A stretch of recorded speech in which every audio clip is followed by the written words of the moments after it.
Okay, we're in chapter 19, and it appears we should finish it today. And we're not going to finish it today, but That says chapter 20. that says chapter 20. Okay, we're in chapter 20, and we will finish it, and we don't have to finish it today. There, that's even better. Yeah, and so we're going to take our PNP and our NPN transistors, and we're going to make amplifiers out of them. So BJT, what does that stand for? Yeah. Junction transistors. Okay, yeah, something like that. All right. So an amplifier has properties. It has some input. With the input, there's some input impedance associated with it. There's some gain in the amplifier, and there's some output impedance associated with the amplifier. So it doesn't matter if I'm using tubes or I'm using transistors or I'm using wombats for my amplifiers. You know, wombats are the things that decide, you know, how many stuff get by. Those are going to be the things that I'm concerned about. The input impedance, the output impedance, and the gain giving me the output. There's three types of gain in the amplifier. So I can have a voltage gain, I can have a current gain, I can have a power gain. Oh, look at that. So voltage, current, and power, depending on my subscript. And I'm using, why am I using A for gain? Well, A is an amplifier, starting the first word of amplification, so that's probably why they used it. The voltage gain is going to be voltage out divided by voltage in.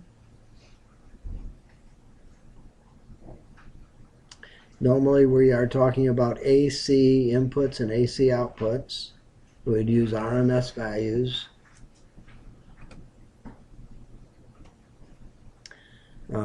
The current gain, current out divided by current in, power out divided by power in. We also do this in decibels, and with a little bit of luck, discussion of decibels will be in this chapter. Clearly I can rewrite this and say current out is current gain times current in, right? I can do a cross multiplication, power out, power gain times power in. So I could rewrite those formulas some. So now I've got some source. The source will have some source resistance associated with it, and I have some resistor and on the load getting whatever it is I'm doing. Now, power transfer. When do I get maximum power transfer from the source to the amplifier? Power transfer, maximum power transfer is 50%, and it happens when the resistance of the source is the same as the impedance in. When those two numbers, I have maximum power transfer occur when the resistance of the source, resistor of the source output, is equal to the impedance input. Same thing on maximum power transfer between Z out and the load. It would happen when those two guys are equal if I was looking for maximum. So if I have some power amplifier and it's putting out 100 watts to my speakers, and they're 8 ohm speakers, that means the amplifier is really making 200 watts. Half of it's being lost on the output impedance, the other half is going out there to the speakers. If I have an amplifier that's going to give me 200 watts at my speaker. Okay, voltage in is voltage from the source times I have some, this is my voltage divider equation. So voltage, the resistance of the branch divided by the resistance total. So there's my resistance total. Why is one an R and the other one a Z? Well, it's an AC system. There might be some capacitive and inductive reactance associated there. Right now, we just show it as resistance, but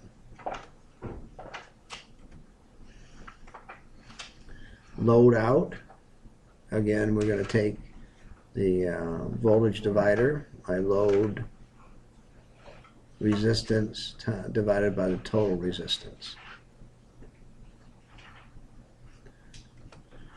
Okay, so here we go. We have this amplifier, and we have 340 is my gain. So what we'll do, I'm sure the next transparency probably does something like tell us everything we want to know about this guy, but we'll just go and copy him over and do it ourselves. All right, so what is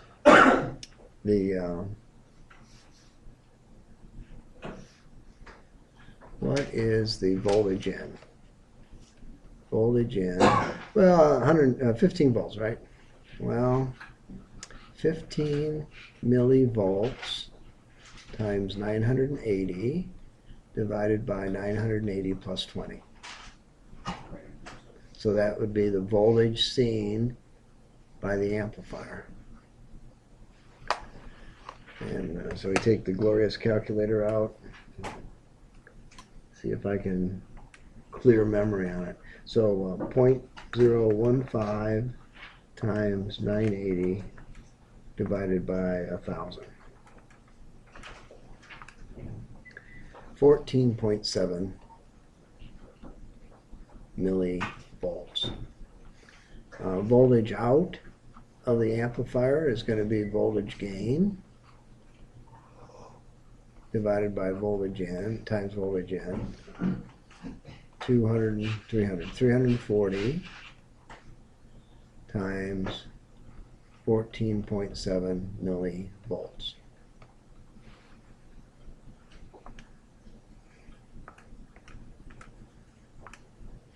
$4.998 volts. We have too many significant digits now. Does it matter? No, it doesn't matter because we haven't gotten to our final answer yet. So on our final answer, we'll round up or down depending on what our significant digits are.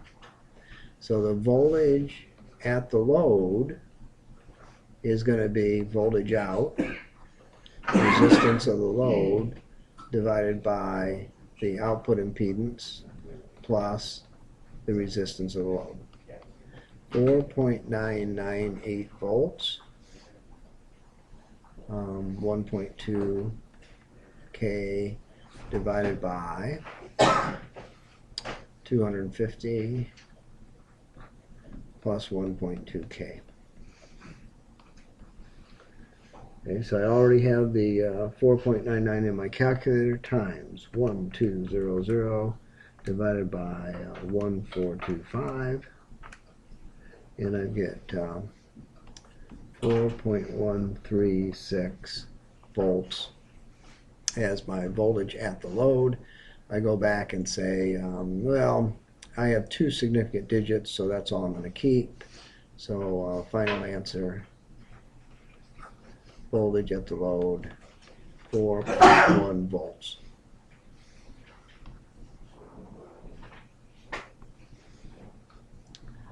Okay, so that solves everything there is to know that I can.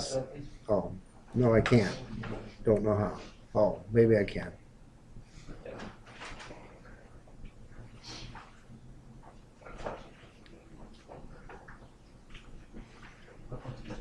Thank you. Ain't good enough?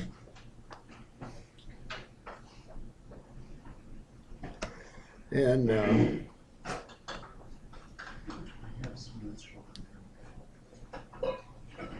now it comes up and says, what is the combined effects of the input-output voltages and gains? So the combined effect is that my gain is not 340, but I only come up with an effective gain of 276, and I don't ever remember that being on any test question, so that shouldn't be too much of an issue. But if I go back to the problem and say my voltage in was 15 milliamps, millivolts, and my voltage out was 4.1 volt, so voltage L. And I say, well, what's the effective gain? 4.1 divided by 0.015.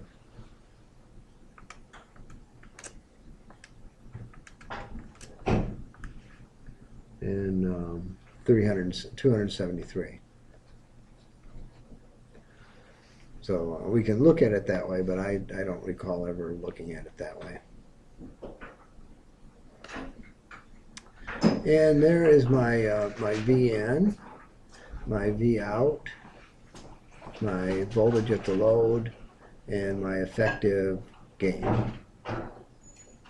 Now I just did that, and I didn't get 276. I got 273, so I don't know how they got 276 unless they kept some extra digits up above. 414 divided by 15. They have one more significant digit than I do. I see. Yeah, I only kept 2 significant digits. They kept 3. Okay.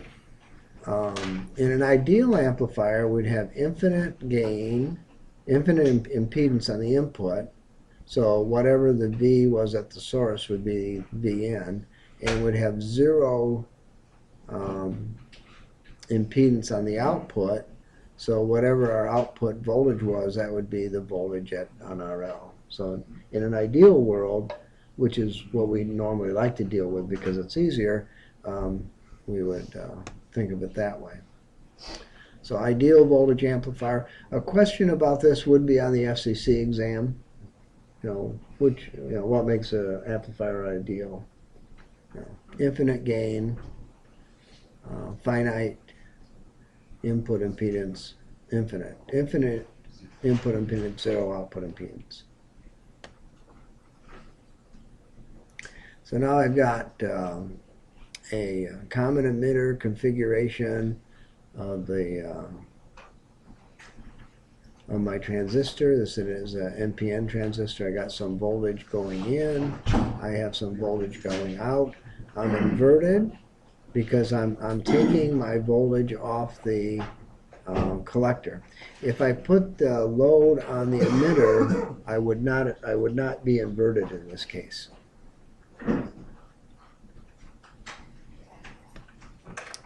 Okay, so I got a common-emitter transistor, most widely used. Yes, unless I had some reason to do something else, this is what I would do. So I'm making an amp for my guitar. That's what I would do. I'm making an amp for just about anything else. That's what I would do. I would use the other configurations for 5% of the applications. This guy I'm going to use for 95% of the applications. Now I put the load on the emitter, and I see that I am in phase. I'm in phase with the my V out. V out and V in is in phase. This is called an emitter follower.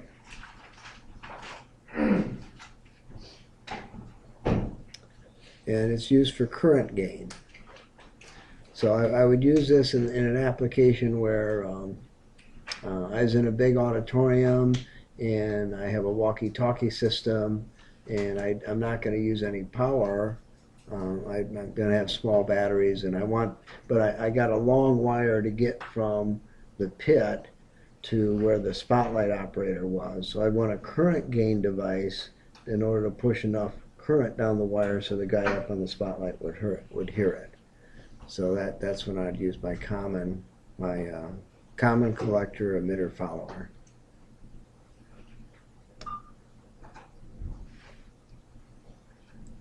This is a Common-Base guy. The Common-Base amplifier is in phase and least often used, and I'm using it.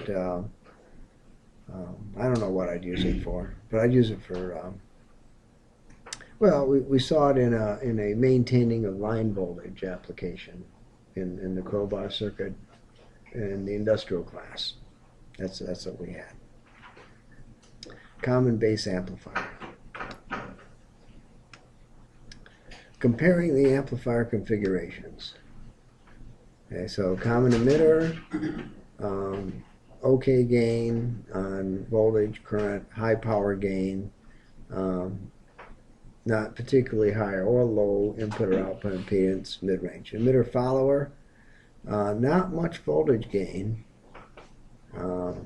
but we have some power, some current gain, some power gain. High impedance on the input, low impedance on the output. Common base, little bit of voltage gain, not much current gain. Current's going to stay about the same. High impedance, high and low impedance on the input, high impedance on the output. Exactly the opposite of what we'd want an amplifier to be. What would that be used for? Well, here's a case where the current is not changing. Okay, so in the industrial class we saw a crowbar circuit that was used to maintain the line current and not allow voltages to go to the peak high, not to have a voltage surge. So this would be used in a circuit where I wanted to keep having 10 amps being passed, but I don't want voltage surges to get through and burn up my equipment. And it's, like I said, it's the least common thing to use. We build them in our lab book. Our lab book's going to have you build them. But. Okay, Common-Emitter amplifiers. So we have some signal coming in, some signal coming out. I have blocking capacitors to keep the DC part of the biasing of the transistor from changing. So if I didn't have these blocking capacitors, then the DC characteristics of the transistor would change as the AC signal went up and down. I don't want that. I want the DC characteristics to be sitting at the Q point and the AC signal to be moving up and down the load line. So if I didn't put in these capacitors, blocking capacitors on the input and output, what I would end up doing is moving the Q, I'd move the Q point with the input signal. And I don't want to do that.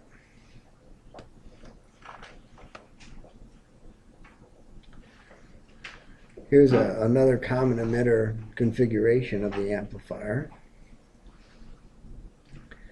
So I have voltage and current in phase at the input. I have voltage and current out of phase at the output. But I do have some voltage gain.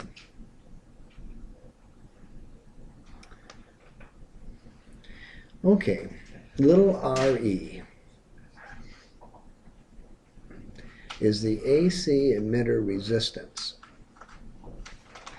Now, we talked about big letters and little letters. So the big letter E is DC current. The little letter E is the AC current. So I can calculate the DC current at the emitter. How can I do that? Well, I know the beta of the transistor. It's given to me in the table. I know the current at the base, therefore I can find the current at the collector. With the current at the collector, I can find the current at the emitter. With the current at the emitter, I'm going to divide it by 22 into 22 and 25 millivolts. Why 25 millivolts? Because it works. That's why. And in doing that, we find a little RE prime. Now, what are we going to use it for? The AC emitter resistance. Okay, there's my Q point. There's my beta AC. What are we going to use it for? Small signal current gains. Beta AC. That's fine. This is the beta. So HFE. Small signal current gain of the transistor. These are all AC numbers. All right.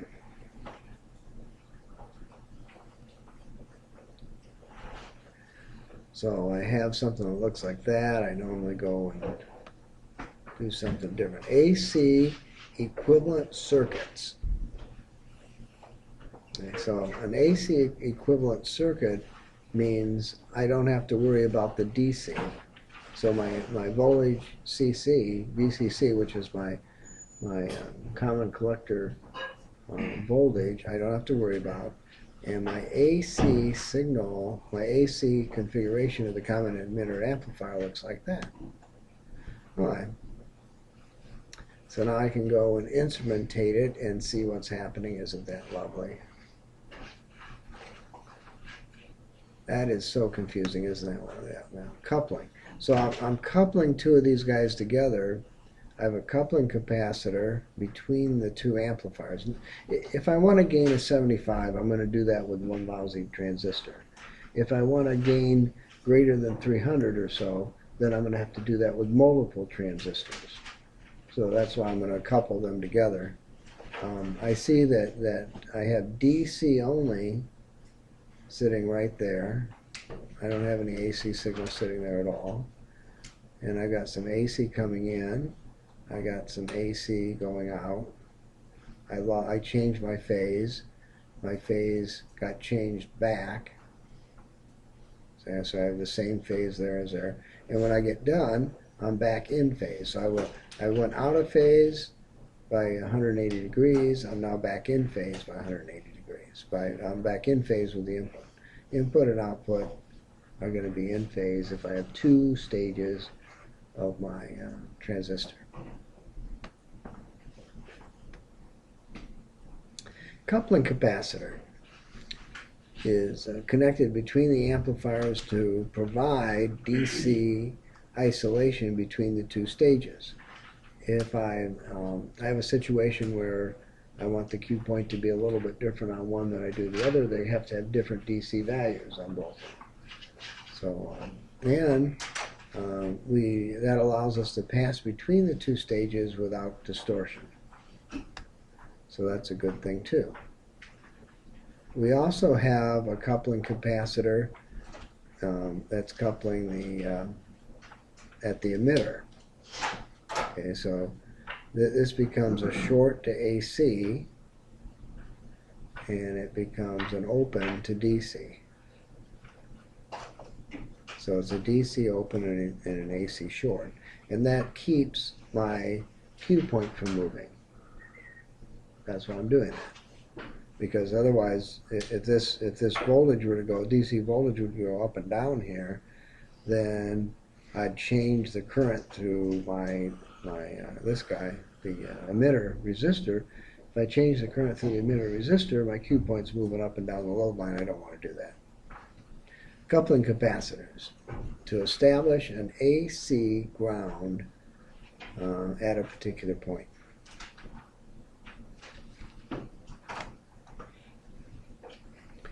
Current gain, voltage out divided by voltage in. Why does it seem like I'm repeating myself? Voltage out divided by voltage in. Oh, what happened here? That is also going to be little rc, the total AC resistance of the collector current, divided by the little re prime that we calculated before, which is 25 millivolts divided by IE. So now, with a little bit of luck, we're going to be told how to calculate the little rc, and it would be okay. Gain and impedance characteristics. Okay, so it looks like what I'm doing is I'm taking the original circuit, I'm making it an AC equivalent circuit, I'm rewriting it. So I'm taking that circuit and readjusting it down, and then I'm saying, well, these guys are just parallel to each other, those guys are just parallel to each other. My AC equivalent circuit is just R1 in parallel with R2, is that what that says? and then RC in parallel with RE. So when I look at the AC equivalent circuit, I'm going to look at that guy to figure out what's happening to my voltage gain or whatever else I want to do. So the voltage in is going to be R1 in parallel with R2 in parallel with Z in of the base. Z in of the base is the input impedance to the transistor, which is HFE little re prime. So I have to calculate the little re prime. I have to be given the beta. Then I know the base, the Zn of the base of the transistor. With that, I can find the impedance in of the common emitter. Oh yeah. Well, it'll be simple. You'll be able to do it several times until you get it right, right? So that's how I'm going to calculate the Zn of the amplifier. So we do it again. We turn it into an AC model. We figure out that guy in parallel with that guy in parallel with the input impedance is going to give us the Zn. And maybe we did that calculation. No, we didn't. Well, we will be. Now we want to calculate the current gain. Okay, so I need to have the Zn at the base, little rc, big RL, and the signal current gain. I need to know those things. With that, I can calculate the current gain. That one I'm going to have to calculate. What the difference is between Zn and Zn base, I'm not sure. Maybe we'll figure out sometime in the past. Power gain. If I know the voltage gain and the current gain, I can get the power gain. And so that's good. Let's see, emitter follower. So I went and I moved my load from the collector to the emitter. I now call it an emitter follower amplifier.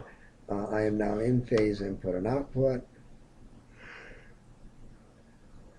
Voltage gain is going to be less than 1 because this guy is only going to give me current gain. The voltage at the base, whatever the voltage applied is, voltage divider equation. Voltage at the emitter, voltage at the base minus the 0.7 because there's a diode there, i.e. Voltage at the emitter divided by the resistance of the emitter. I'm going to find the Q point. Some voltage at the collector minus the voltage at the emitter. Those are the DC characteristics. My IC sat and my cutoff point are going to be VCC and VCC divided by RE.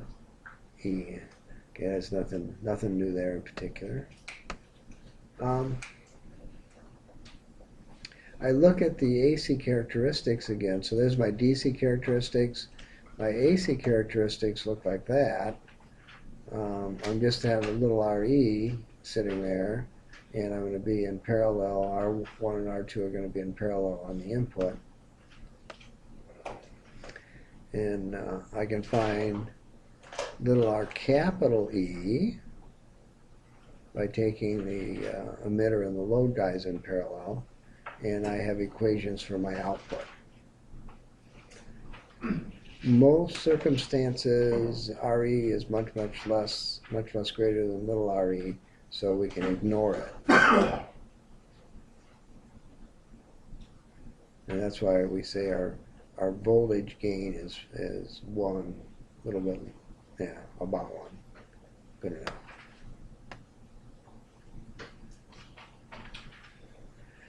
HFE, the base to emitter current gain. And we'll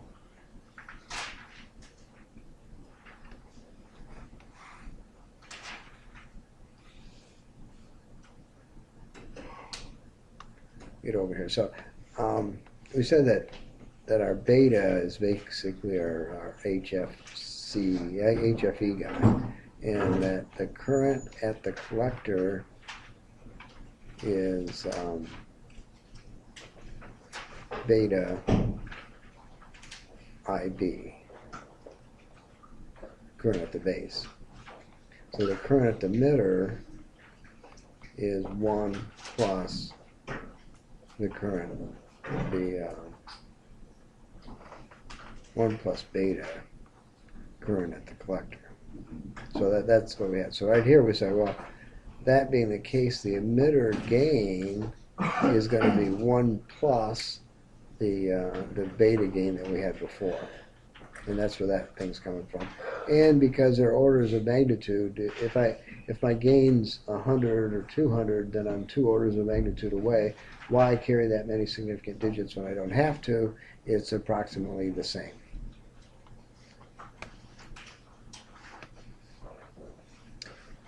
So I'm going to find my current gain for emitter follower using that equation.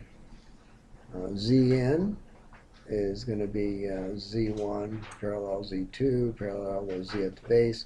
Z at the base is something I'm going to have to calculate because it wasn't given to me. And our little e, our capital E is emitter resistor, load resistor in parallel. This guy is calculated with the 25 millivolts divided by IE. And I better have had that guy give it to me, otherwise I don't have the right resistor.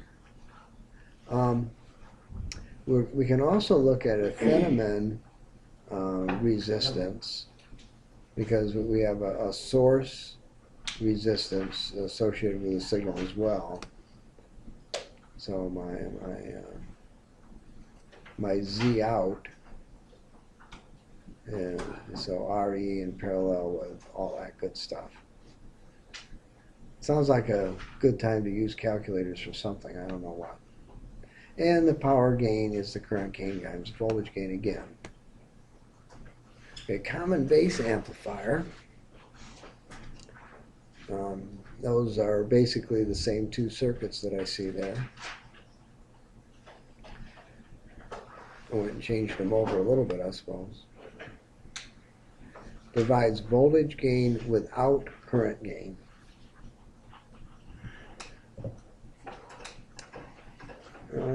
Yeah, not something I want to do very often. So my currents are going the other way. I'm in phase. I'm going to do a little RC, or those 2 guys in parallel with each other. I'm going to find little RE the same way I found the other guy, and I'm going to have a V in, a V out. Isn't that lovely?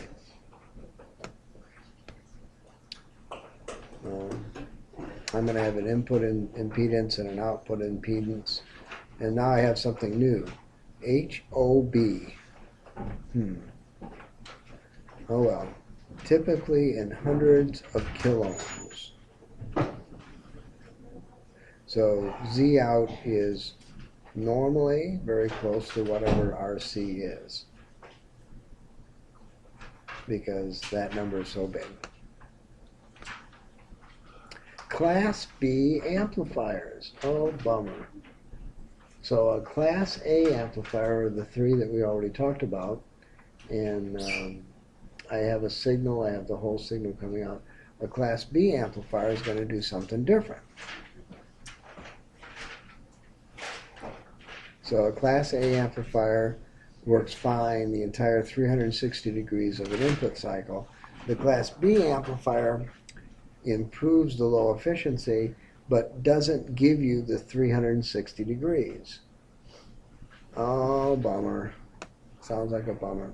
So what I do is I put in 2 transistors, and now in the positive half cycle, Q1 is doing its thing. In the negative half cycle, Q2 is doing its thing, and now I have better control of positive negative half cycle, except for one minor problem, which is what? And the problem occurs is that crossover. So that's my signal, right? And so the first guy is going to go and amplify just fine. But there's going to be a, I'll do it again.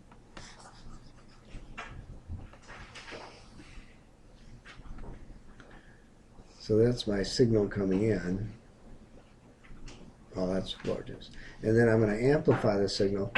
I'm going to have to get past a 0.7 point before I start seeing that signal amplified.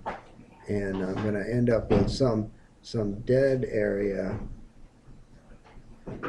in my amplifier. Boy, that was really good the way I exaggerated that. So I'm going to have to do something about this crossover region, which is going to introduce distortion. So I'm going to have to do something to get rid of my distortion. And I'm sure I've got a plan for that. Anybody got a plan for that? Because we can't have something cool, but that's what I'm doing. I'm going to have a PNP and an NPN transistor. Positive half cycle Q1 is doing its thing. Negative half cycle Q2 is doing its thing. But I'm going to have some crossover point that neither of them are doing their thing. Then we call this a push-pull amplifier, or in this case, a push-pull emitter follower. Why do we call it push-pull? Well, if it's positive, we're pushing it. If it's negative, we're pulling it. Yeah.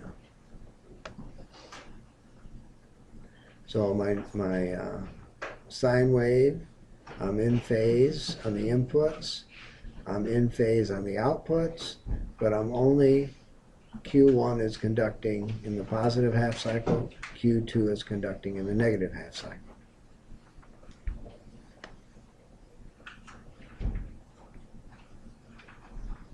And the quintessent point is no input signal. I'm 0 there. Both transistors at that point are in cutoff. Okay. Why do we want to do this? I don't know. Oh, because we can. I remember.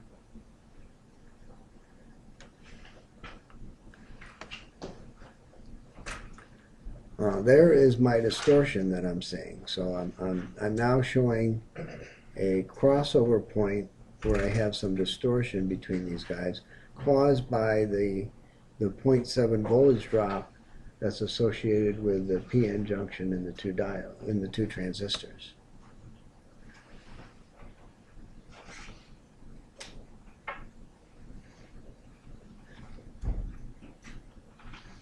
So that's what's causing that. My Q point for my current is when the current is 0.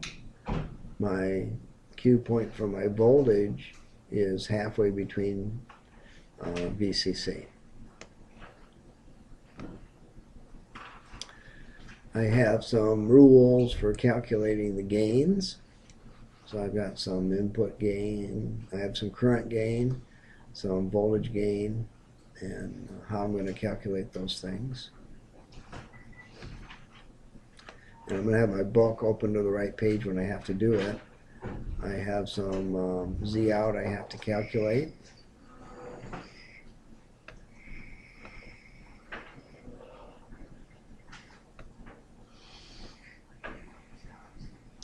Power to the load, that looks like my normal power equation.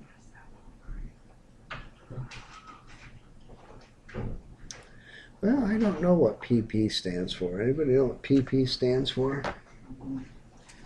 The author just snuck it in the transparencies and didn't bother to tell me about it.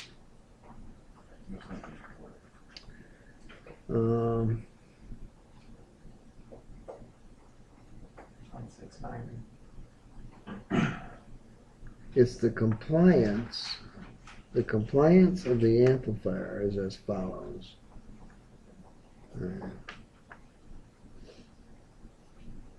So VCC is written as PP. PP is compliance. The compliance of a type B amplifier is approximately twice the value of VCE. Thank you very much. Again, I don't ever recall using that particular notation anywhere, but that's okay, I'm just getting old. The maximum undistorted output that can be provided by the amplifier. All right. But I'm only distorting the signal passing through 0, right? It's not like I'm distorting the top end of the signal or the bottom end of the signal. I'm distorting it when I go through 0. And Class B complementary symmetric amplifiers. I guess I could have talked about that. Now we're going to throw in some diodes, biasing, and we're going to change our Class B amplifier into a Class AB amplifier. Going to use 2 diodes in place of the resistors, and this is going to compensate and prevent crossover problems. So I used to have a resistor sitting there, and now I have 2 diodes sitting there. What's that going to do? Well, that's going to compensate for the diodes sitting here and here, and save myself from whatever. Okay, so the voltage R, VCC, there's my 2 voltage drops, my 2 diodes divided by 2. We're going to move back to the other screen for a moment. So I have voltage being dropped across those 2 guys. I have VCC. So the voltage across the 2 resistors, whatever this guy is, minus those 2.7 voltage drops. All right. So we want our 2 resistances to be the same. Voltage drivers are that. The voltages across my resistors has to be that. All right, well, that's good. Diode bias DC characteristics. We eliminate the crossover distortion. The diodes keep the transistor basic biasing slightly above cutoff. It's a good thing we eliminated thermal runaway.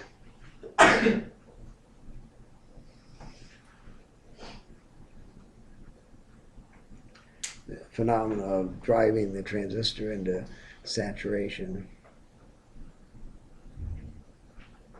And we have to match the diode and the transistor base junction characteristics.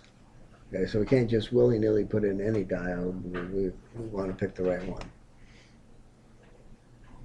Related topics. How related is this? Amplifier swamping.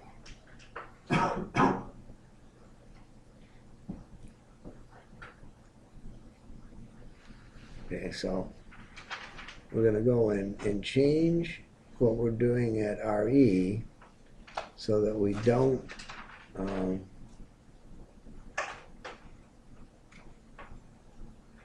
have variations in the voltage gain. Okay, so that's the thought. Okay. Amplifier base input. The effect on gain stability. So increases. That's good. This looks like a Darlington pair. Does this look like a Darlington pair to you? Yeah. Darlington pair, yeah. So I have a high small signal current gain and a high base input impedance. Okay, well, that seems good. And power resistors. So I have power resistors and Class A and Class B power resistors, and I have power formulas. What power am I dissipating? Power relates to heating up. If I heat up a lot, that could be bad, and so I'd want to know that. Well, now we get to figure out whether or not we're capable of working the homework problems. I don't know. Number 3. Anybody want to go to the board and do number 3 for me? No? You can learn.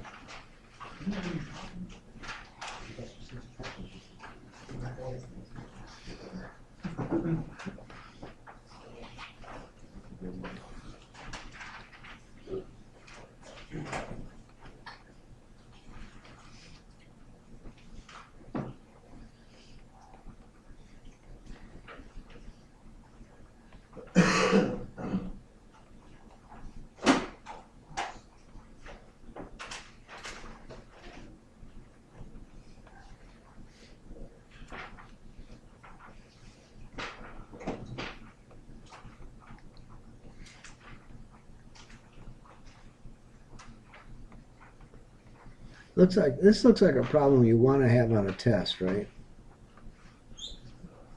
Looks that way. I don't have a too big of an eraser.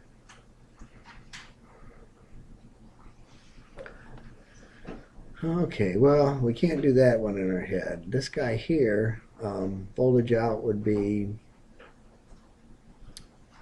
4.2 volts. Or would it be 0.42 volts? Yeah, what I do? Huh? No. You know the formula. V out is voltage gain divided by V in. So no, I can't. I'm not going to write the formula. You know what it is. 0.014 times 300. Yep, 4.2 volts. Lucky guess. 240 double E minus 6 times 540. We'll call it 130 millivolts. 0.024 times 440. 10.6 volts? 10.6 volts. Or should we call it 11? Yeah, we'll call it 11. 11 volts. Well, we can't call it. No, I like it better the other way. Because if I'm not going to call it 10.6, I'd have to round the other way and call it 10. Okay, 800 double E minus 6 times 720. We'll call it 580 millivolts.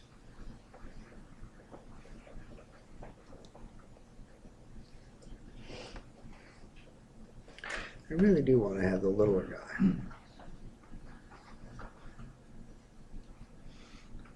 All right, well, that was number 3. Number 11.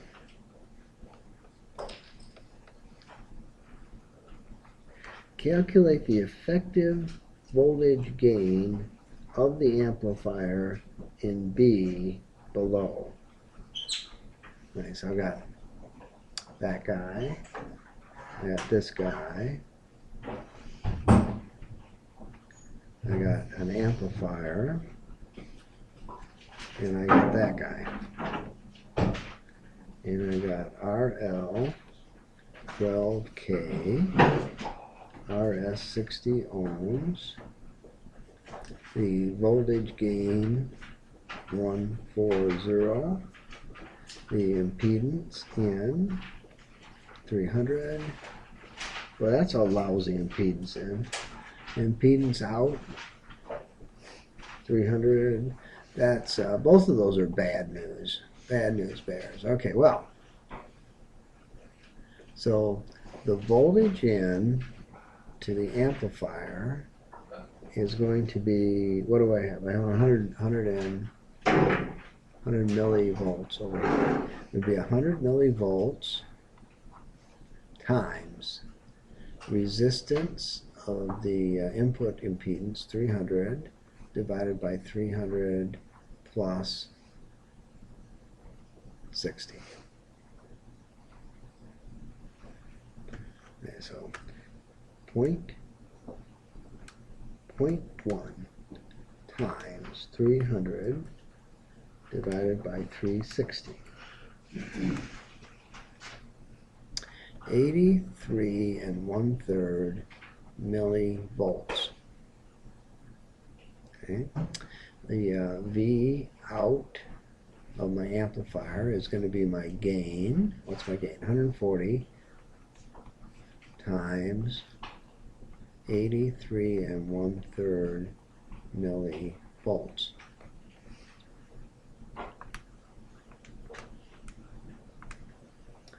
Um, 11 2/3 volts. The voltage on the resistor is going to be voltage out, resistance of the load 12K divided by 12K plus 300 ohms. Okay, so I've got I have 11 2/3 in my calculator times 12 E3 divided by 12,300 ohm. 11.38 volts.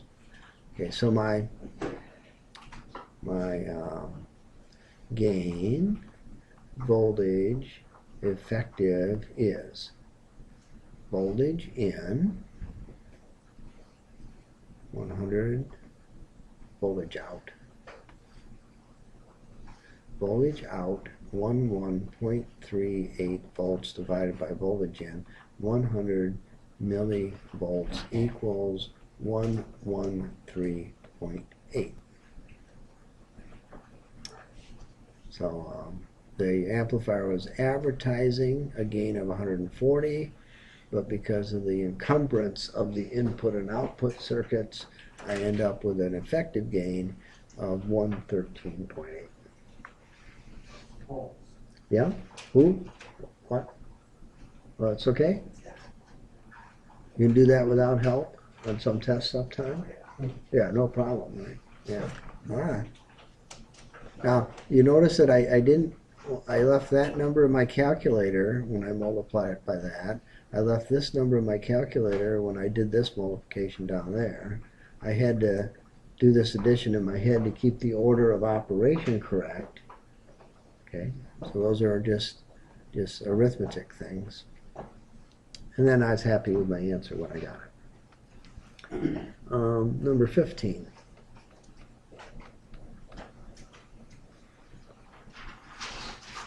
A common-emitter amplifier has the following values. So VE 2 volts. Okay. RE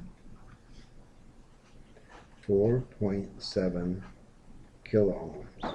And we want to find little RE prime, which is 25 millivolts divided by IE. So that's what we want to do.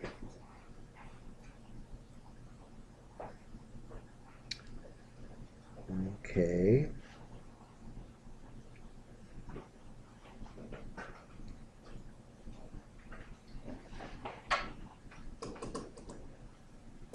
Oh, no problem. I was confused for a moment. Now I'm unconfused. RE is clearly the voltage across the emitter. The emitter voltage divided by the resistance of the emitter. So that's going to be 12 divided by 4.7 K ohms. 12 divided by 4.7 K, 2.55. 2.55 milliamps.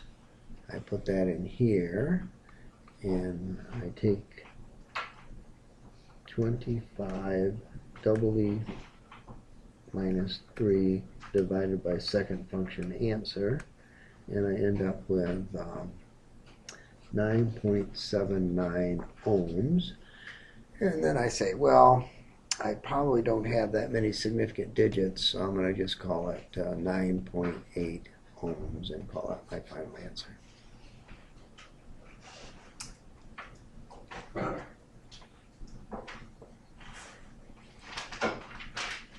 Now, why do I remember this? Well, because I just went through it today, right? That's why I remember that.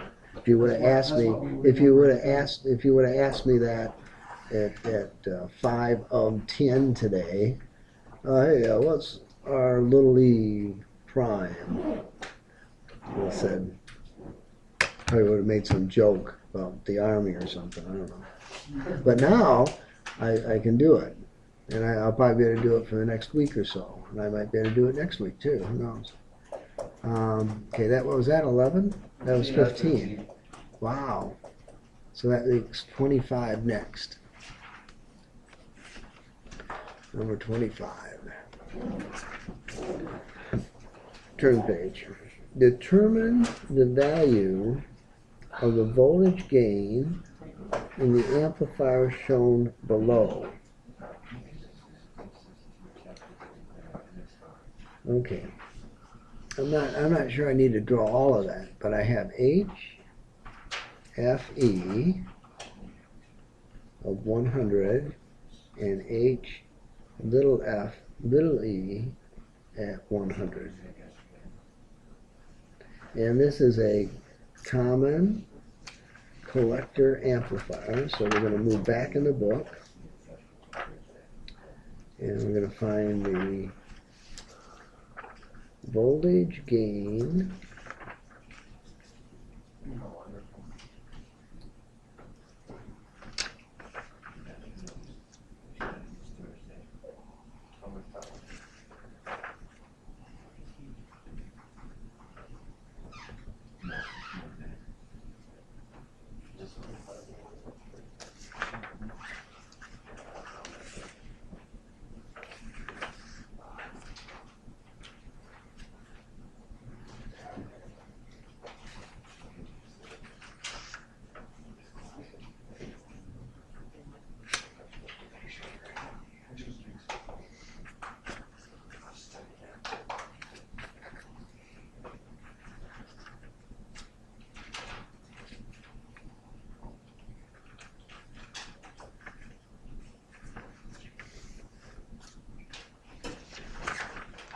Okay, we're going to go Control Alt F11. 680, isn't it? No, I'm not. So top like 20, 25, that's one. No, 680 has to do with common-emitter amplifiers again, and we have a common collector amplifier. Huh?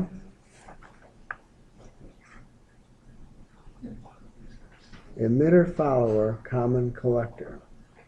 But we're not an emitter follow common collector. Our load is sitting on the collector, and that makes us different. Okay, so we're going to calculate the voltage at the base. And the voltage at the base, 16.4 K.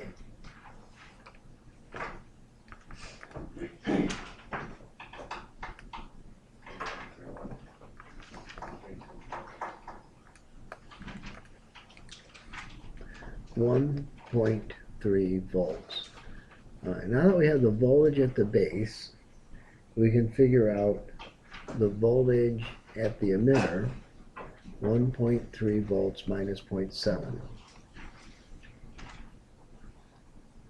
0.6 volts. With the voltage at the emitter, we can find the current through the emitter, 0.6 volts times 180 ohms, and that's going to be divided by 180 ohms. 0.6 divided by 180 3 1/3 milliamps.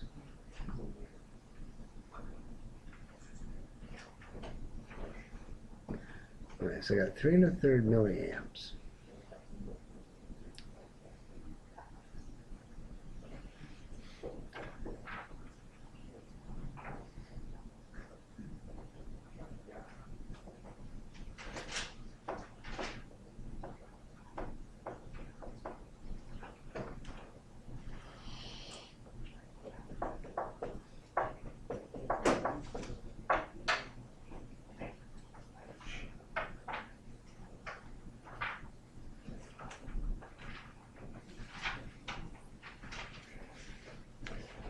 Determine the value of voltage gain.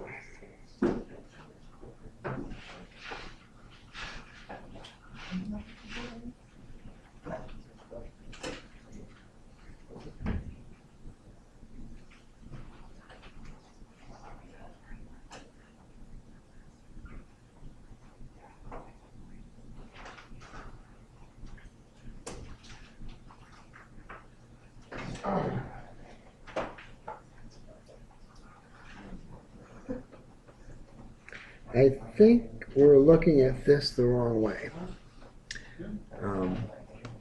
I think this is too simple, and that's the problem. What does HFE mean? That's the current gain, right? So that's a small AC current gain is 100. Well, if my current gain is going to be 100, what's my voltage gain going to be? It's going to be 100. So I think this is just write down 100. I really do. You're the one checking up. Yep. Well, if you look at 668, it tells you on the property ranges on page 68, table 20.2. Kind of makes sense. The way you describe it. 668. On table 2022. Yep. Yep. The property range, it says right here. Well, I think we're going to go with that because I think it's that easy. Next problem. That's 25. Number 31. Determine the value of Zn.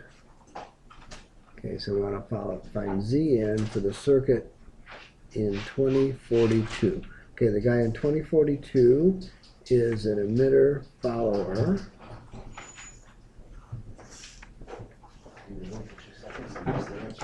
And emitter followers.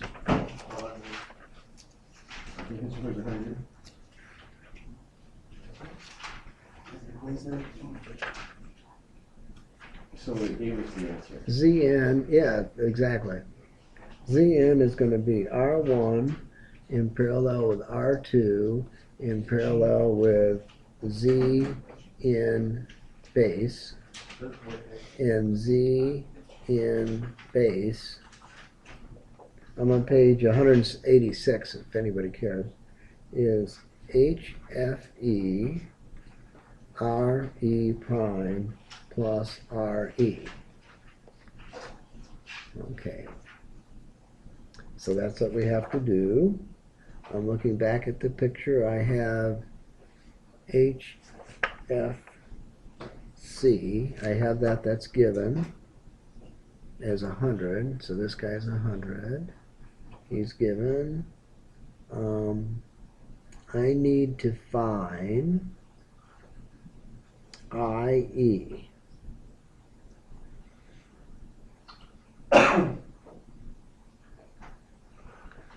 So the current, DC current through the emitter, looks like I have 12 volts minus the 0.7 drop divided by 2K. So 12, no, wrong key, 12 minus 0.7 divided by 2,000, 5.65 amps. Little RE prime is 25 millivolts divided by 5.65 milliamps.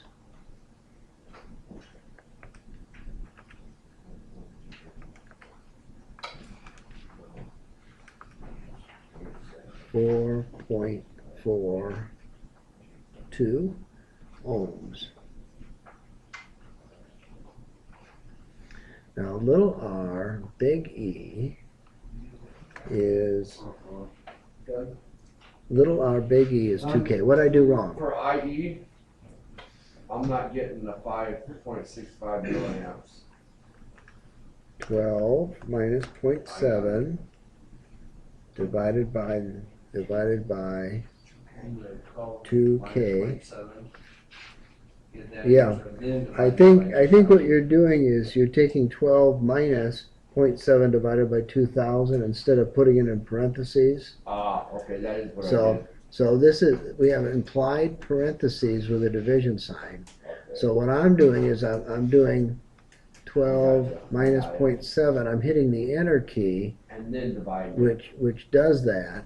And then when I hit my divide key, it puts out answer in front of it. So I'm dividing the answer by that. Okay, yeah. So that does those implied parentheses. And but if you want to do it in one stroke, you'd have to put parentheses around it. Yeah, exactly. Okay, where was I? Let's see, little RE is, what is little RE? Little RE is big RE in parallel with RL. Okay, so that's going to be 1 over 2K plus 1 over 5K.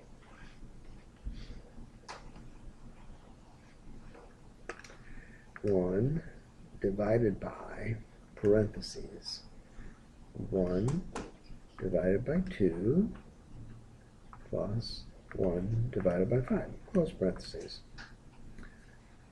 1.43K. Alright, so now I'm going to come back up to Z in base. So Z in base equals 100 times 4.2 ohms plus 1.43K. Well, I guess that sort of makes that little RE sort of irrelevant, doesn't it? 143K ohms. And we're trying to, what are we trying to calculate? Anybody remember? Zn. Okay, so Zn is R1 in parallel with R2 in parallel with Z in base. 100K, 1 divided by 100K plus 1 divided by another 100K plus 1 divided by 430K. And we want an answer smaller than the smallest guy.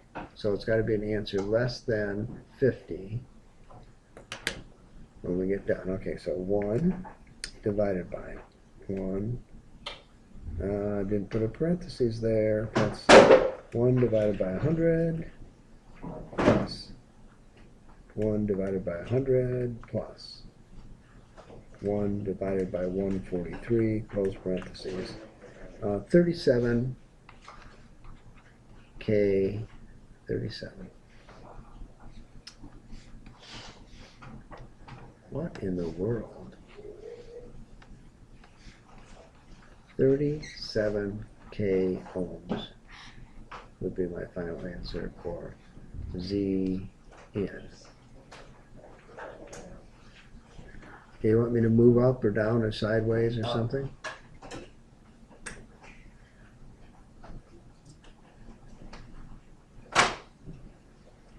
say when.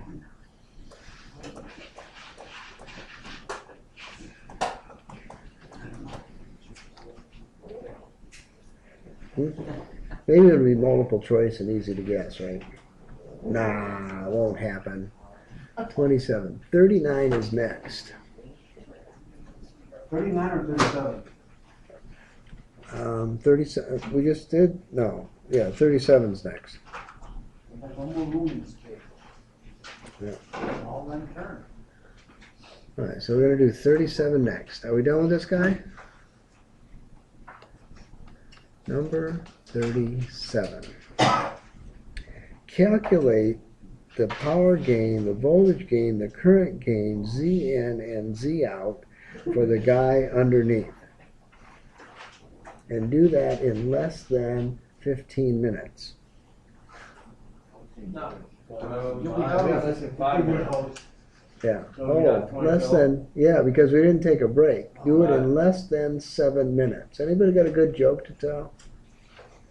Now the good news is that this is an emitter found. Oh, that's funny. The good news is that this is an emitter follower, which means that all the equations that we wanted to use before that we couldn't, we can.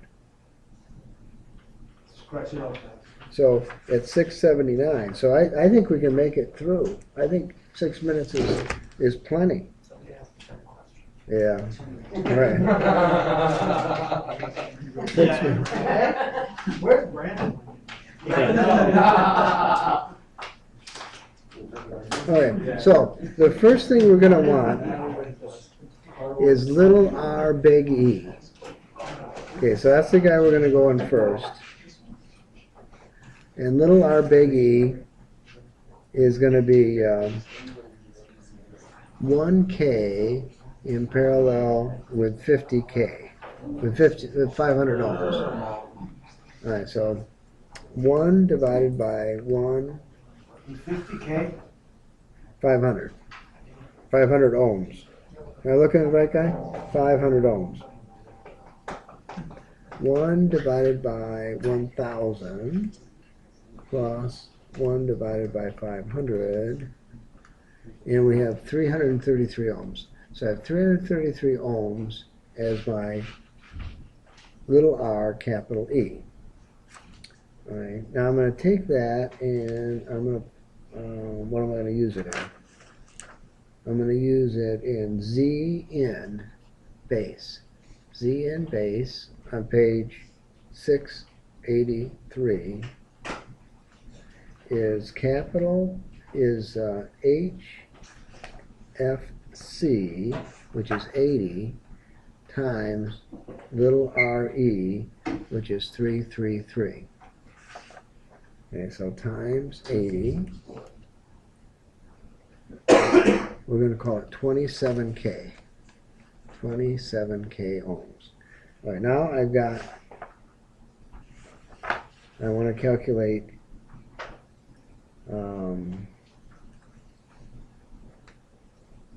okay, so I got Z in base.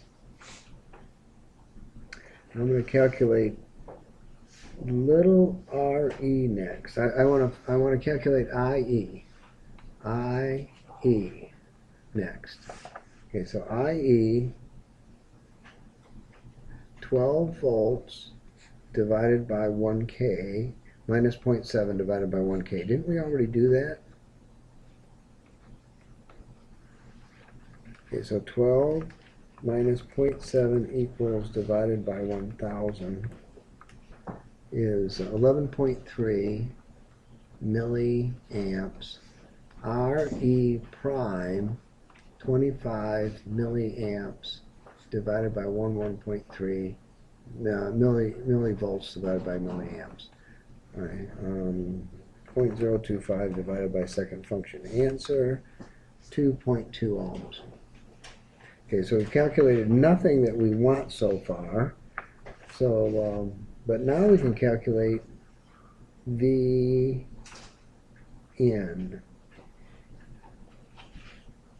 We can calculate V in now. So V in is R1 in parallel with R2 in parallel with Z in base.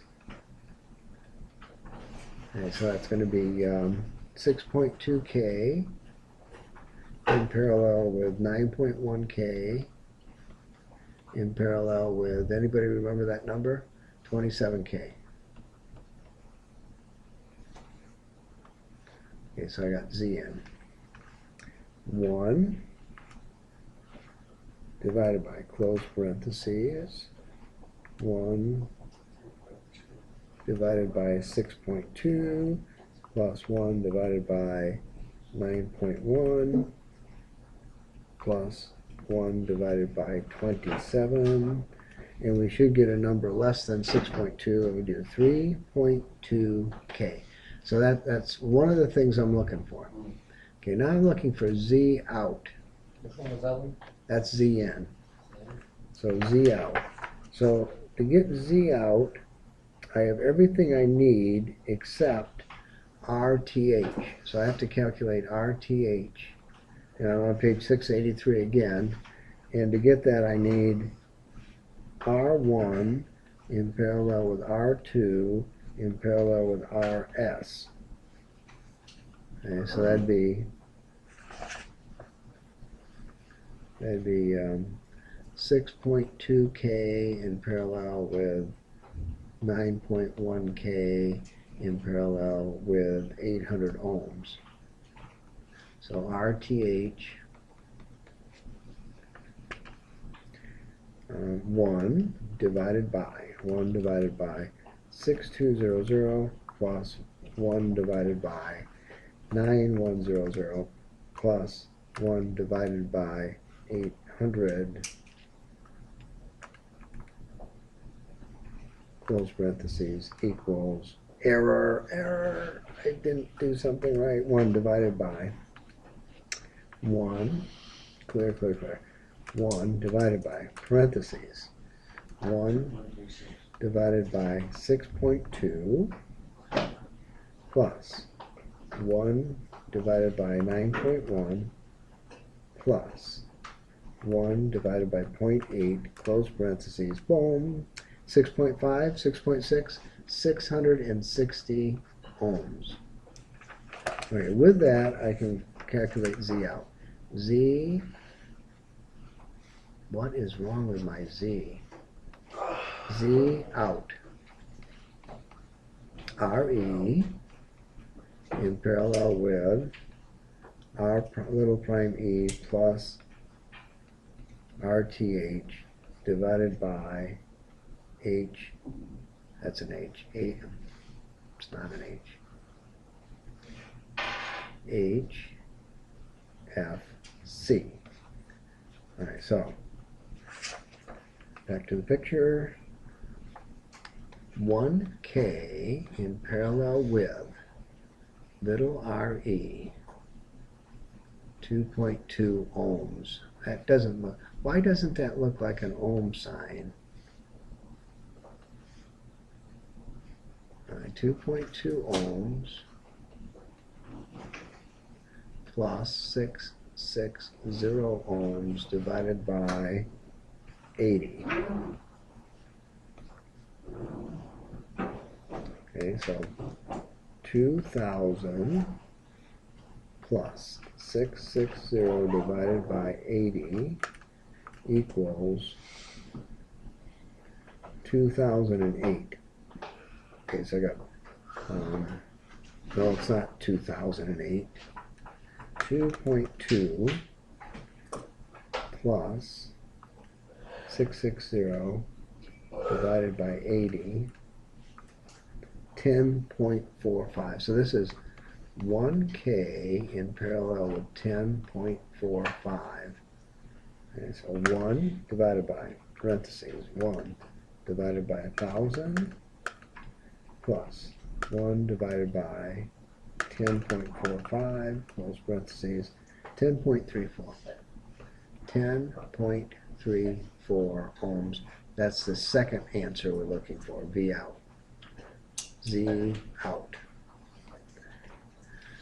Okay, now we're looking for gain, any gain at all. Okay, so the voltage gain is that guy divided by this guy plus that guy.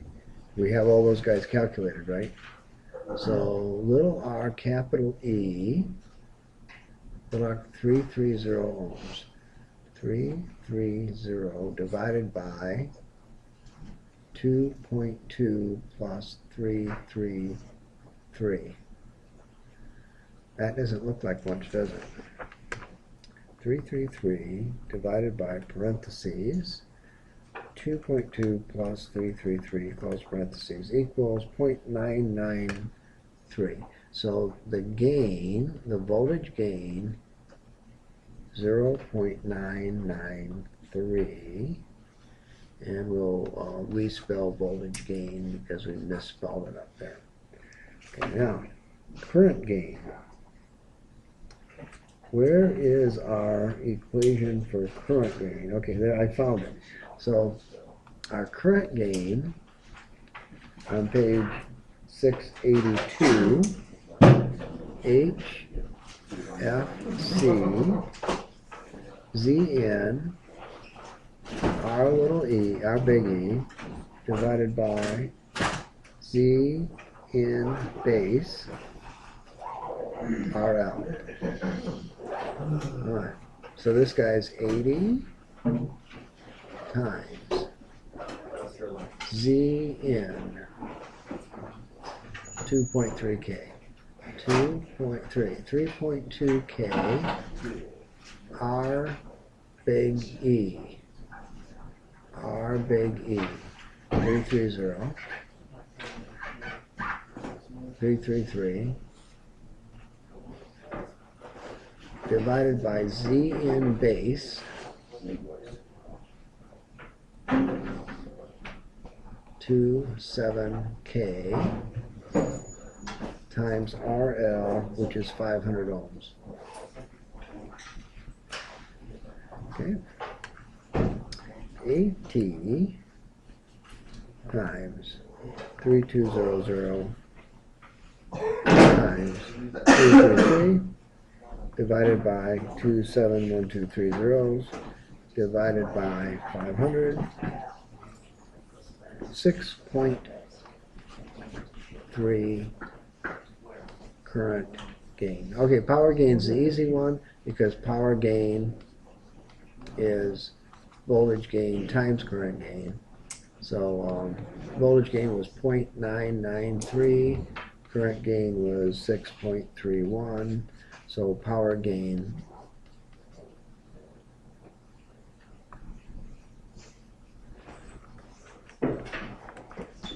$6.27. Well, that was easy. And so that means we only have 2 more to do before we can say we're done with this chapter. All right. Oh, Marvell. While you're down there.